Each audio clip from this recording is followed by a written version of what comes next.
नमस्कार। कभी सोचा है जिंदगी चलती कैसे है?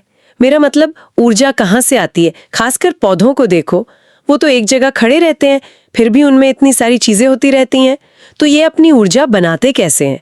आज हम इसी प्रक्रिया को कोशिका के स्तर पर यानी सेल्यूलर लेवल पर समझने की कोशिश करेंगे। हाँ बिल्कुल। ये सिर्फ आप कह सकते हैं ऊपर ऊपर से सांस लेना या ब्रीदिंग जैसा नहीं है। हाँ। हम बात कर रहे हैं सेल्यूलर रेस्पिरेशन की। ये वो गहरी प्रक्रिया है जिससे कोशिकाएं या मतलब सेल्स अपने भोजन को तोड़कर ऊर्जा निकालती हैं। अच्छा, तो कहानी शुरू कहाँ से होती है? ये ऊर्जा, इसका स्रोत क्या है? देखिए, ऊर्जा आती है बड़े अणुओं से, मैक्रोमोलिक्यूल से, जिसे हम आम भाषा में भोजन कह देते हैं। पौधों में ये अक्सर ग्लूकोज होता है या सुक्रोज या स्टार्च। ये वो फोटोसिंथेसिस से बनाते हैं। इन अणुओं के अंदर जो कार्बन कार्बन बॉन्ड्स होते हैं ना, सीसी बॉन्ड्स, उसी में ऊर्जा एक तरह से बंद होती है। और इस बंद ऊर्जा को कोशिका फिर बाहर कैसे निकालती है? क्या कोई धमाका होता है अंदर? नहीं, धमाका बिल्कुल नहीं।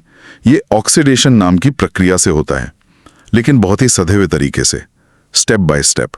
कई सारे एंजाइम्स इसको कंट्रोल करते हैं ताकि सारी ऊर्जा एकदम से गर्मी बनकर उड़ ना जाए, वेस्ट ना हो जाए।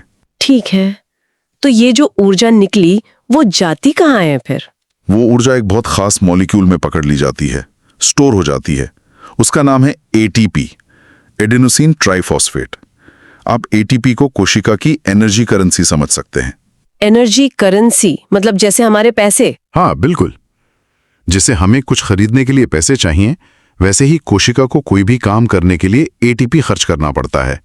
जब जरूरत होती है, एटीपी टूटता है और ऊर्जा देता है। समझ गई। तो अब प्रक्रिया पर आते हैं। पहला कदम क्या है इसमें? पहला और सबसे अहम कदम है ग्लाइकोलिसिस। ये कोशिका के साइटोप्लाज्म में होता है, मतलब सेल के अंदर जो तरल पदार्थ है। और मजे की बात यह है कि ये प्रक्रिया लगभग हर जीव में होती है, चाहे उसके पास ऑक्सीजन हो या ना हो। अच्छा, ऑक्सीजन हो या ना हो, ये तो हो गई। हाँ, इसमें होता क्या है कि ग्लूकोज, जो एक 6 कार्बन वाला अणु है, वो टूटता है और उससे पायरुविक एसिड के 2 अणु बनते हैं। पायरुविक एसिड 3 कार्बन वाला अणु है। इस पूरे रास्ते को ईएमपी पाथवे भी कहते हैं। ओके, तो ग्लूकोज आधा टूट गया और हमें मिला पायरुविक एसिड। अब इसका क्या होता है? अब यहाँ से कहानी 2 रास्तों पे जा सकती है। आगे क्या होगा ये इस बात पर निर्भर करता है कि कोशिका के पास ऑक्सीजन है या नहीं है। अच्छा, मान लीजिए ऑक्सीजन नहीं है, तब क्या होगा एनारोबिक स्थिति में? हाँ, अगर ऑक्सीजन नहीं है तो कोशिकाएं फर्मेंटेशन का रास्ता चुनती हैं। इसमें पायरुविक एसिड का अधूरा ऑक्सीकरण होता है, मतलब वो पूरी तरह नहीं टूटता। जैसे यीस्ट में होती है अल्कोहलिक फर्मेंटेशन। उससे क्या बनता है? इथेनॉल यानी शराब, और साथ में CO2 गैस। ओ हाँ, वो ब्रेड वगैरह में जो होता है। बिल्कुल। और जैसे हमारी मांसपेशियों में या कुछ बैक्टीरिया में लैक्टिक एसिड फर्मेंटेशन होती है, उससे लैक्टिक एसिड बनता है। इसमें ऊर्जा बहुत कम निकलती है। एक ग्लूकोज से नेट गेन सिर्फ 2 एटीपी का होता है। सिर्फ 2 एटीपी? हाँ। ठीक है। और अगर ऑक्सीजन हो तब एरोबिक स्थिति में? हाँ, अगर ऑक्सीजन है तब तो पूरी कहानी ही बदल जाती है। तब होता है एरोबिक रेस्पिरेशन। इसमें पायरुविक एसिड साइटोप्लाज्म से निकलकर कोशिका के पावर हाउस में जाता है। Power house? आप माइटोकॉन्ड्रिया की बात कर रहे हैं? एकदम सही, माइटोकॉन्ड्रिया के अंग में। और वहां उसका होता है पूरा ऑक्सीकरण, कंप्लीट ऑक्सीडेशन, जिससे बहुत ज्यादा ऊर्जा निकलती है। अच्छा, तो माइटोकॉन्ड्रिया के अंदर ऐसा क्या खास होता है? उसके अंदर भी कई स्टेप्स हैं। सबसे पहले पायरुविक एसिड एक दूसरे मॉलिक्यूल में बदलता है, जिसका नाम है एसिटिल कोए। इस स्टेप को लिंक रिएक्शन कहते हैं या ऑक्सीडेटिव डीकार्बोक्सिलेशन भी। इसमें CO2 निकलती है और एक एनर्जी से भरा मॉलिक्यूल बनता है NADH। NADH? ये भी ATP जैसा कुछ है? नहीं, ATP जैसा नहीं, पर ये ऊर्जा से भरपूर है। समझ लीजिए ये भरे हुए एनर्जी ट्रक हैं जो बाद में ATP बनवाने में मदद करेंगे। अच्छा, एनर्जी ट्रक, ठीक है। फिर इस एसिटिल कोए का क्या होता है? ये एसिटिल कोए अब एक साइकिल में एंट्री लेता है। एक चक्र है पूरा, जिसे क्रेब्स साइकिल कहते हैं। इसके और भी नाम हैं, जैसे TCA साइकिल या सिट्रिक एसिड साइकिल। ये साइकिल माइटोकॉन्ड्रिया के अंदरूनी हिस्से माइटोकॉन्ड्रियल मैट्रिक्स में चलती है। इसमें एसिटिल कोए एक दूसरे मॉलिक्यूल से जुड़ता है, oxalo acetic acid, citric acid बनता है और फिर वो कई स्टेप से गुजरता है। इस साइकिल में और ज्यादा CO2 निकलती है और ढेर सारे एनर्जी ट्रक लोड होते हैं, बहुत सारा NADH और एक और तरह का ट्रक FADH2। और कुछ ATP भी बनता है क्या सीधे? हाँ, थोड़ा सा ATP या GTP सीधे भी बन जाता है, जिसे सबस्ट्रेट लेवल फॉस्फोरिलेशन कहते हैं। पर मुख्य काम है इन ट्रकों NADH और FADH2 को भरना। तो मतलब Krebs साइकिल का मेन काम इन एनर्जी ट्रकों NADH और FADH2 को लोड करना है। इनमें इतनी ज्यादा ऊर्जा होती है? बिल्कुल, असली खजाना तो इन्हीं ट्रकों है। यहीं से प्रक्रिया का सबसे ज्यादा ATP देने वाला हिस्सा शुरू होता है। वो है इलेक्ट्रॉन ट्रांसपोर्ट सिस्टम यानी ETS और ऑक्सीडेटिव फॉस्फोराइलेशन। और ये सब होता है माइटोकॉन्ड्रिया की अंदरूनी झिल्ली पर, इनर माइटोकॉन्ड्रियल मेम्ब्रेन पर। ये सिस्टम सुनने में थोड़ा जटिल लग रहा है। ये काम कैसे करता है? देखिए, आसान भाषा में समझते हैं। NADH और FADH2 जो एनर्जी ट्रक हमने लोड किए थे, वो यहाँ आते हैं और अपने हाई एनर्जी वाले इलेक्ट्रॉन्स इस ETS मशीनरी को दे देते हैं। ये मशीनरी असल में प्रोटीन के कई सारे कॉम्प्लेक्सेस हैं, I से IV तक। जैसे ही इलेक्ट्रॉन एक कॉम्प्लेक्स से दूसरे पर कूदते हैं, वो अपनी थोड़ी थोड़ी ऊर्जा छोड़ते जाते हैं। जैसे पानी ऊंचाई से नीचे गिरता है तो ऊर्जा निकलती है, कुछ वैसा ही। अच्छा, और ऑक्सीजन, आपने शुरू में कहा था ऑक्सीजन जरूरी है एरोबिक रेस्पिरेशन के लिए, उसका क्या काम है यहाँ? हाँ, ऑक्सीजन का रोल बहुत अहम है। वो इस पूरी इलेक्ट्रॉन ट्रांसपोर्ट चेन के आखिर में इंतजार कर रही होती है।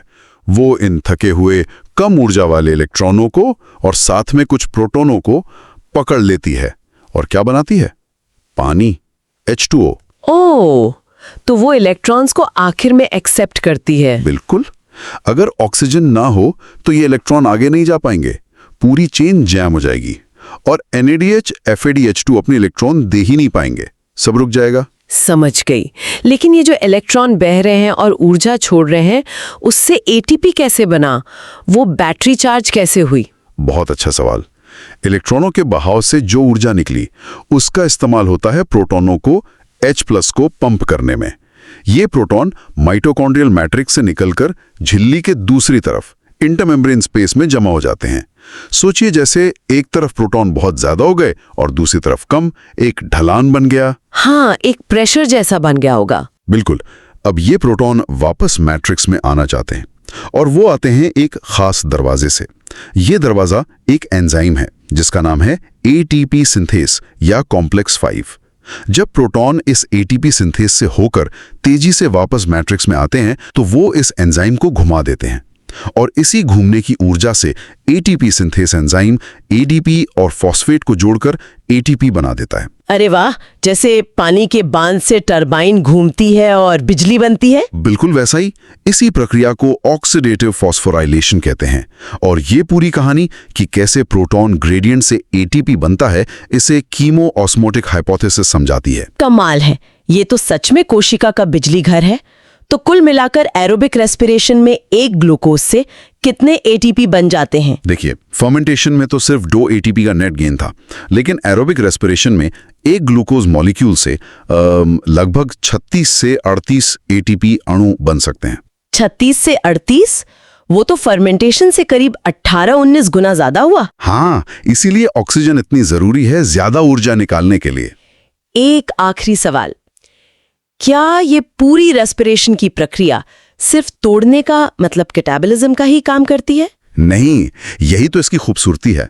रेस्पिरेशन असल में एक एम्फीबोलिक पाथवे है। एम्फीबोलिक मतलब? एम्फी मतलब दोनों। इसमें अणु टूटते भी हैं ऊर्जा देने के लिए, जैसे ग्लूकोज टूटा, फैट्स टूट सकते हैं, प्रोटीन्स टूट सकते हैं, लेकिन साथ ही इस रास्ते के जो बीच के मॉलिक्यूल बनते हैं, जैसे एसिटाइल कोए या क्रेब्स साइकिल के कुछ और मॉलिक्यूल, वो दूसरी चीजें बनाने के काम भी आते हैं, एनाबॉलिज्म। जैसे उनसे फैटी एसिड बन सकता है, अमीनो एसिड बन सकते हैं। तो ये रास्ता टू वे ट्रैफिक जैसा है। तो संक्षेप में कहें तो सेल्यूलर रेस्पिरेशन वो कमाल का स्टेप बाय स्टेप तरीका है जिससे कोशिकाएं भोजन से ऊर्जा निकालती हैं। ग्लाइकोलाइसिस शुरू होकर क्रेब्स साइकिल से गुजरते हुए ETS पर खत्म होता है और जिंदगी चलाने वाली ATP करेंसी बनती है। बिल्कुल।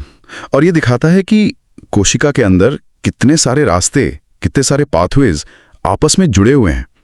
ऊर्जा बनाना और चीजें बनाना सब साथ साथ चलता है, बहुत ही एफिशिएंट सिस्टम है ये। हाँ, और ये सोचने पर भी मजबूर करता है कि जो अलग अलग तरह का खाना हम खाते हैं, जैसे फैट्स या प्रोटीन्स, वो इस ऊर्जा बनाने वाले रास्ते में कहाँ और कैसे जुड़ते होंगे, और क्या उनसे भी इतनी ही ऊर्जा मिलती है। खैर, ये शायद फिर कभी जानने की कोशिश करेंगे।